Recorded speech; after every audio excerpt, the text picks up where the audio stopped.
अगली खबर बहुत खतरनाक है। खतरनाक ये वाशिंग क्या कह रहा हूँ मैं, ये खबर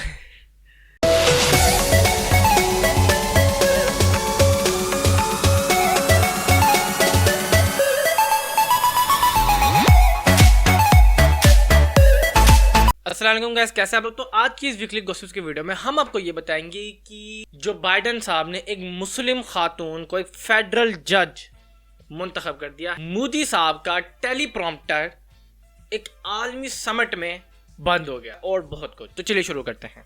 सबसे पहले ये बहुत बड़ी बात है, बाइडन नॉमिनेट्स मुस्लिम विमेन, याद रखिएगा मुस्लिम और विमेन, टू बी फेडरल जज इन हिस्टोरिक फर्स्ट। यानी कि तारीख में पहली दफा ऐसा हुआ है कि बाइडन साहब ने किसी मुस्लिम औरत को एक फेडरल जज के तौर पे नॉमिनेट किया। यानी कि ये साउथ एशिया से इनका ताल्लुक है। ये मुसलमानों के लिए एजाज की बात है। देखें हमारी गलती क्या होती है, और यूरोपियंस तो ये उनकी गलती नहीं थी, वो तो ये मनसूबे के तरीके से चलाते हैं। हमारी गलती ये है कि हम मुसलमान जो हैं, हम अपने आप को एक कौम नहीं बना पाते। हमने कौमियत में बांटा हुआ है अपने आप को।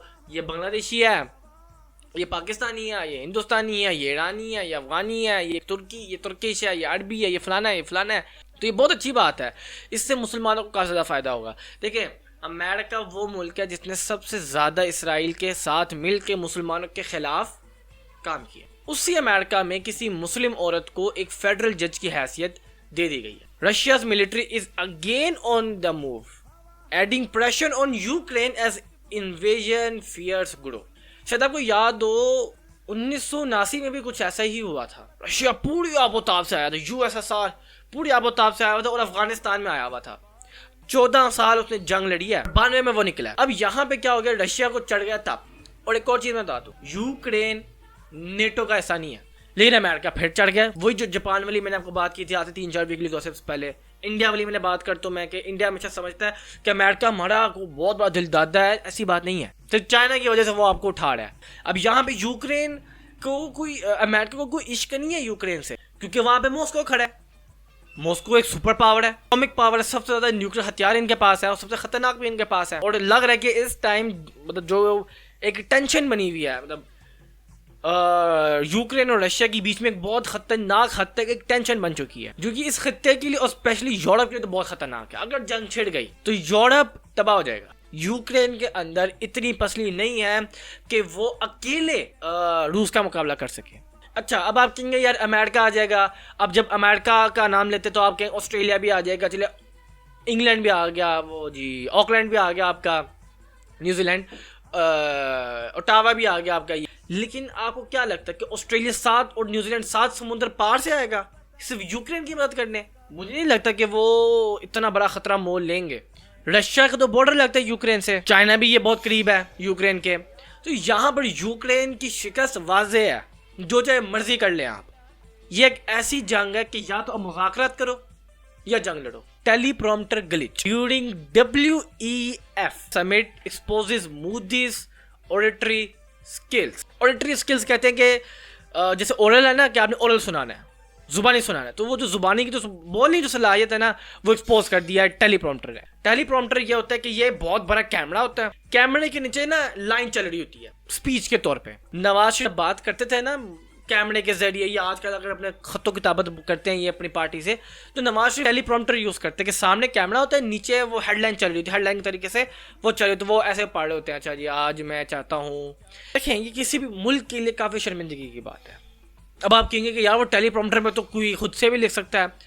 ठीक है, खुद से लिखे, बहुत अच्छी बात है, लेकिन क्या इंसान जो खुद से लिखेगा उसको 2 लफ्ज भी नहीं आते होंगे खुद से? और जब अगर किसी इंसान ने खुद तकरीर करनी होती है ना, अव्वल तो वो तकरीर लिखता ही नहीं है। ये इंडिया के लिए इतनी शर्मिंदगी की बात है कि ये सिर्फ पाकिस्तानी लोग समझ सकते हैं। नवाज शरीफ साहब इसीलिए आलमी मीडिया को फेस नहीं करते। अगर मैं पाकिस्तानी हैसियत से बात करूँ तो बहुत अच्छा हुआ है, अगर मैं पाकिस्तानी हैसियत से बात करूँ तो मैं कहूँगा बहुत अच्छा हुआ है। इंडिया की और बैंड बननी चाहिए, मुझे तो ऐसी है, ये तो वैसी RSN, ये फला फला फला फला फला। लेकिन अगर मैं न्यूट्रल होकर बात करूँ तो ये बहुत बुरा हुआ है। अगली खबर बहुत मजे की है और ये बहुत पाकिस्तान के हवाले से काफ़ी अच्छी है। नॉन ट्रेडिशनल एक्सपोर्ट ग्रू 60% 4 मंथ्स। यानी कि बियर फ्रूट, अगर मैं आपको आसान अल्फाज में कहूँ तो बियर फ्रूट का मतलब होता है कि सब का फल मिल गया। हमारे ट्रेडिशनल एक्सपोर्ट्स क्या होती हैं? कपास, गंदुम, मकई। लेकिन आज कल पाकिस्तान नॉन ट्रेडिशनल एक्सपोर्ट कर। नॉन ट्रेडिशनल मतलब हम यहाँ पे खुद फूड बना रहे हैं, असेंबल कर रहे हैं, सैमसंग आ रहा है, हुआवे आजकल बैन हुई है, शाओमी है और बाकी दीगर कंपनीज है जो यहाँ पे अपना असेंबली प्लांट लगा रही है। जब ये कोरोना था तो हम अपने वेंटिलेटर्स बनाते थे, ये एक नॉन ट्रेडिशनल है। इसमें जो एडवाइज़र है उन्होंने कहा कि पाकिस्तान की जो एक्सपोर्ट थी, जो पाकिस्तान की जो एक्सपोर्ट थी पिछले 70 साल में वो सिर्फ 10 ममालिक को मिली है, और ये पाकिस्तान के 10 ट्रेडिशनल ममालिक हैं। हैरत की बात है कि यार पिछले 70 साल में हम सिर्फ 10 ममालिकों को चीज़ें एक्सपोर्ट करते हैं। ये 4-5 चीज़ें हैं। खबर बड़ी अच्छी है कि सी पैक का जो फेज़ 2 है ये ज़्यादा ब्रॉडर है। किसी रुकावट के बावजूद, रुकावट है लेकिन उसके बावजूद हम अपना काम जारी रखेंगे। इसमें क्या क्या चीज़ है इस सी पैक के फेज़ 2 में? हम जॉब दे रहे हैं, साइंस एंड टेक्नोलॉजी में काफ़ी काम कर रहे हैं और फ्री ट्रेड जोन बना रहे हैं, गवादर को इकोनॉमिकल हब बना रहे हैं। इसके अलावा और भी बड़ी मज़ेदार चीज़ें हैं जो कि इस पूरे में हम करेंगे। एनर्जी के काफ़ी ज़्यादा सेक्टर्स लग रहे हैं। 1320 मेगावाट का coal fire power plant Sahiwal में लग रहा है, पोर्ट कासिम में लग रहा है, कराची में लग रहा है, हब जो कि बलूचिस्तान में है। 660 मेगावाट एंग्रोथर कोल पावर प्रोजेक्ट लग रहा है। 1000 मेगावाट का कायद आजम सोलर पार्क बहावलपुर में बन रहा है। 400 मेगावाट प्रोजेक्ट जो है वो कंप्लीट हो चुका है, 400 मेगावाट का, जो कि ये बहावलपुर में है, और 600 मेगावाट का प्रोजेक्ट अभी काम जारी है। यानी कि आप ये समझ लें कि पाकिस्तान का इंफ्रास्ट्रक्चर चाइना बना रहा है। आपके पास इतना पैसा नहीं है कि आप अपने इंफ्रास्ट्रक्चर पे कुछ खर्च कर सकें। क्यों नहीं आपके पास पैसा? क्योंकि जो आप साल का बजट बनाते हैं 4000-5000 अरब, उसमें आधा तो आप कर्ज की सूरत में दे देते हैं, बाकी रहेगा क्या आपने का? क्या रह गया आपका? अगर ये कर्जा ना होता, मुझे बताएं, अगर नवाज शरीफ साहब कर्जा ना चला के जाते तो ये जो पैसा जो हम कर्ज की सूद अदा कर रहे हैं, कर्ज भी उसके उस पर जो सूद है हम वो भी अदा कर रहे हैं। अगर ये हम ना करते तो ये सारा हम अपने ये इंफ्रास्ट्रक्चर पे लगाते, तालीम पे लगाते, अस्पतालों पे लगाते, साइंस पे लगाते, खेलों पे लगाते, जो सारा कर्जे पे जा रहा है। कोविड ने बड़ी लंबी छलांग लगाई है, 7600 का रिकॉर्ड हमने खड़ा किया है। देखो अमवातें नहीं हो रही, ये बहुत अच्छा एक फैक्टर है कि ये इस ओमिक्रॉन वेरिएंट में अमवातें नहीं हो रही, लेकिन एक बुरा फैक्टर ये है कि यहाँ पे केसेस बहुत तेजी से फैल रहे हैं। 7,000 केसेस आ रहे हैं। मुझे लग रहा है अगले हफ्ते हम 10,000 का फिगर भी बूट कर लेंगे। फिर क्या होगा? और स्कूलें नहीं बंद कर रहे, कुछ पाबंदियां लगाओ।